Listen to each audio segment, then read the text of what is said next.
Since the dawn of humanity, an estimated 100.8 billion people have lived and died, a number that increases by about 0.8% of the world's population each year. What happens to all of those people's bodies after they die? And will the planet eventually run out of burial space? When a person's heart stops beating, the body passes through several stages before it begins decomposing. Within minutes after death, the blood begins settling in the lowermost parts of the body. Usually 8 to 12 hours later, the skin in those areas is discolored by livor mortis, or post-mortem stain. And while at the moment of death the body's muscles relax completely in a condition called primary flaccidity, they stiffen about 2 to 6 hours later in what's known as rigor mortis. This stiffening spreads through the muscles, and its speed can be affected by age, gender, and the surrounding environment. The body also changes temperature, usually cooling off to match its environment.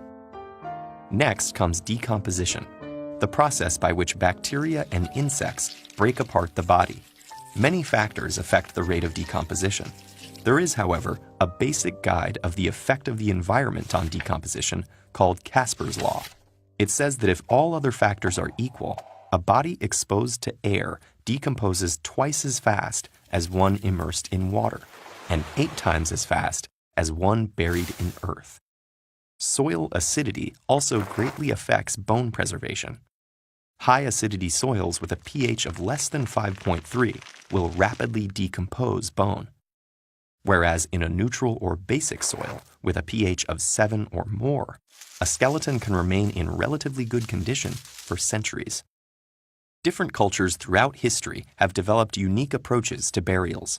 As far back as the first Neanderthal burials, death was accompanied by rituals like the positioning, coloring, or decorating of corpses.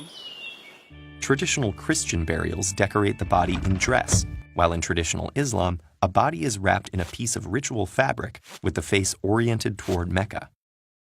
Traditional Hindus ceremonially burn the body, and Zoroastrians, followers of one of the oldest monotheistic religions, traditionally place bodies atop a tower to expose them to the sun and scavenging birds.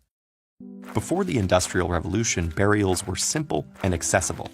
These days, with suitable burial land running out in high population areas, purchasing private grave sites can be costly, and many people can't afford simple burials. Even cremation, the second most common burial practice in the world, comes with a high cost. As for the question of running out of space, the issue isn't so much about total land in the world as it is that large populations cluster together within cities. Most of the big cities in the world may run out of suitable burial grounds within a century. For London, it's even sooner. That may happen by 2035. So are there alternatives to traditional burials that might help with the space issue? In some countries, skyscraper cemeteries enable vertical burials.